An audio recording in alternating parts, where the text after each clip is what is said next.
This week in art, we are focusing on autism and the puzzle logo that is often related to autism that we see a lot of. So here's my finished pieces, and what we're going to start with is I'm going to show you guys how to draw a puzzle and then take it from there. So a puzzle piece, all you need right now, I have a piece of paper to protect my counter from not getting markers or anything on it. You need a piece of paper and a pencil.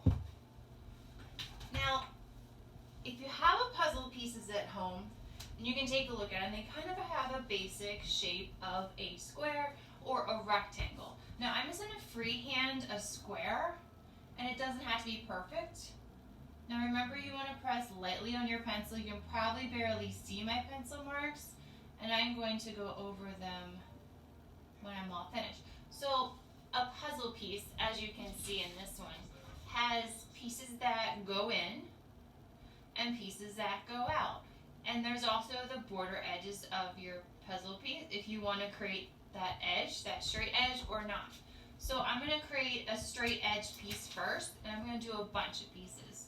So I'm going to go into the center. So you want to create like an O with a little lip and then come out.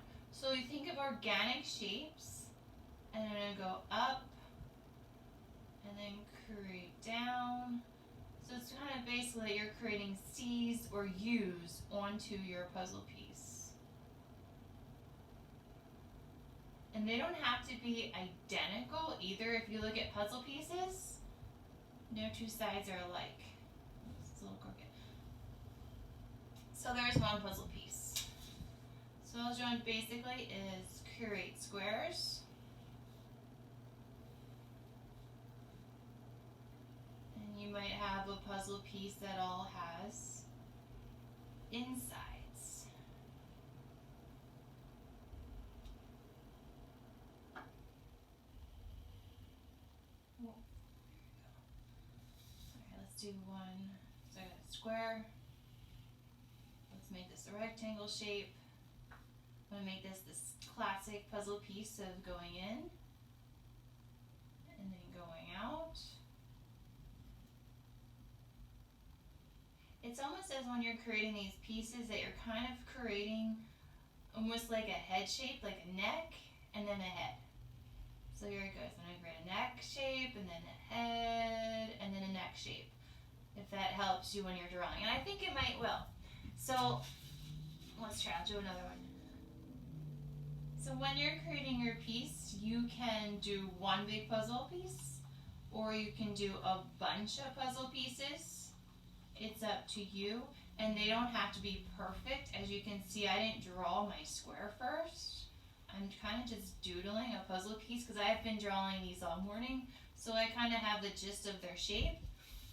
So they can be more organic, or they can be precise. So if you have trouble drawing these and you give up, that's okay. Take a break. Maybe actually go find puzzle pieces if you have puzzles at home. Trace them. Okay? I don't want to make it be really stressful for you guys. Just trace your puzzle piece. And that's what I did with this one.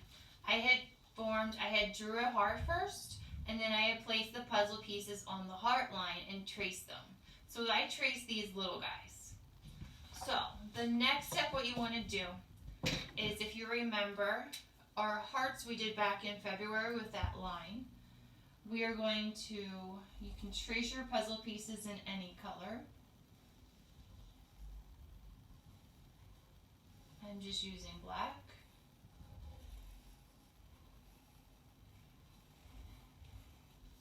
And you are going to draw lines over top. They can be zigzag lines, they can be spiral, swirly lines. You can just have fun and just create lines everywhere. So I want you then to focus on coloring in your puzzle pieces using the 4 autism colors.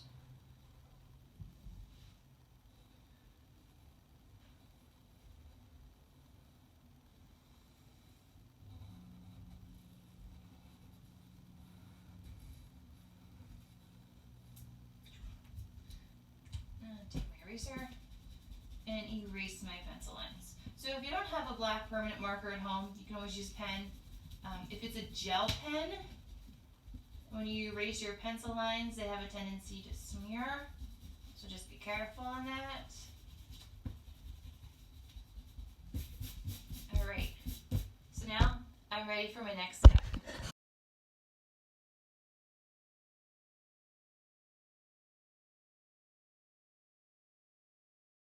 Alright, so I have traced my puzzle pieces. Just make sure to stick your puzzle pieces back in your box so your pieces don't get lost.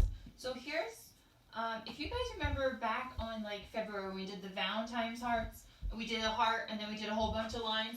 Well, I'm kind of thinking this is the same kind of like cool idea. If you guys want to do this, you can. So you really can't see them now, but I did my puzzle pieces and then with a different marker, do your lines. So create different lines. These are kind of like more like coral shaped, ziggy, wavy lines. These are more of like a flow line back and forth. So this one I am going to do maybe like a whole bunch of swirls and random shapes behind my hearts. And I also have a piece of paper underneath so I don't get any marker on my counter. So I am simply just creating my background and I want to go over my puzzle pieces.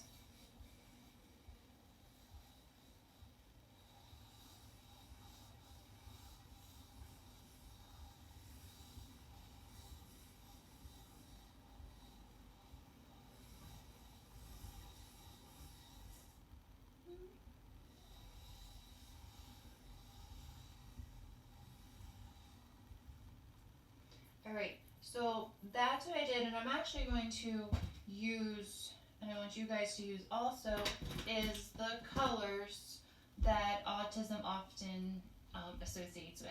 And those colors are red, dark blue, yellow, and light blue. Now they also sometimes incorporate green into some of their logos or artwork. So if you want to use green, you may. So what I'm going to do, I am going to start with this one. And we are going to only color in our puzzle pieces.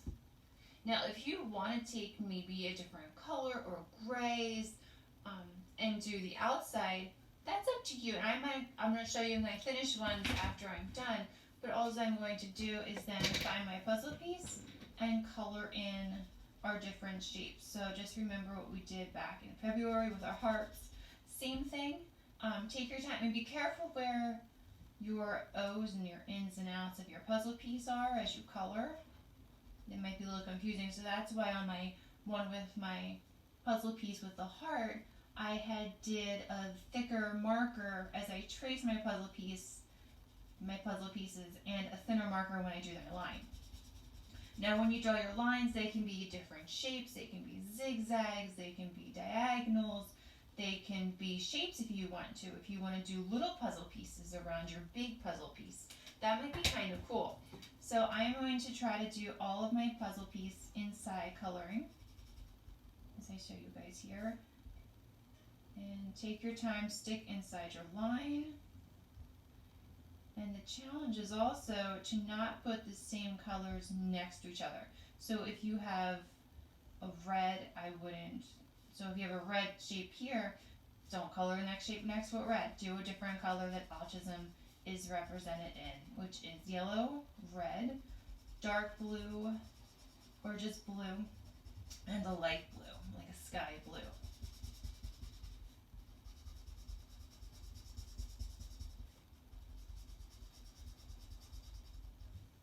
And I'm going to put yellow here, and use blues.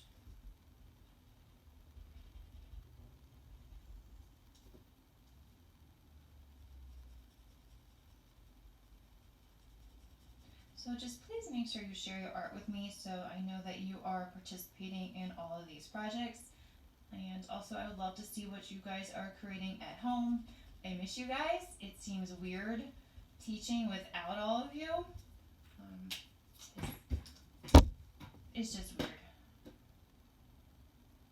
Tessie, my dog, doesn't even know what to do with herself. She's like, what is going on? It's like, why are you guys home? Go to work.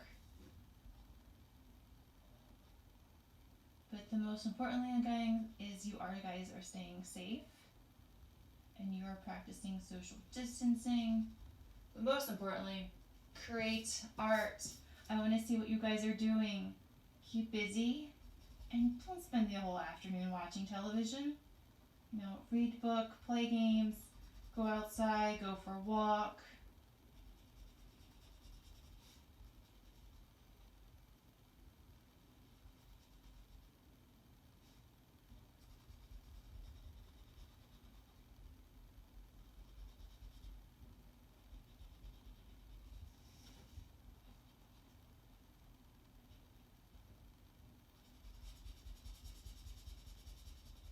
Also, if you have trouble drawing your puzzle piece, and I will show you guys how to draw your puzzle piece. Well, actually, I would showed you this before I created this video. Is start with a square and add the tops and the sides. But if you have trouble drawing and you feel like it might be easier, just like I did with that one piece I did, find a puzzle. Find a puzzle.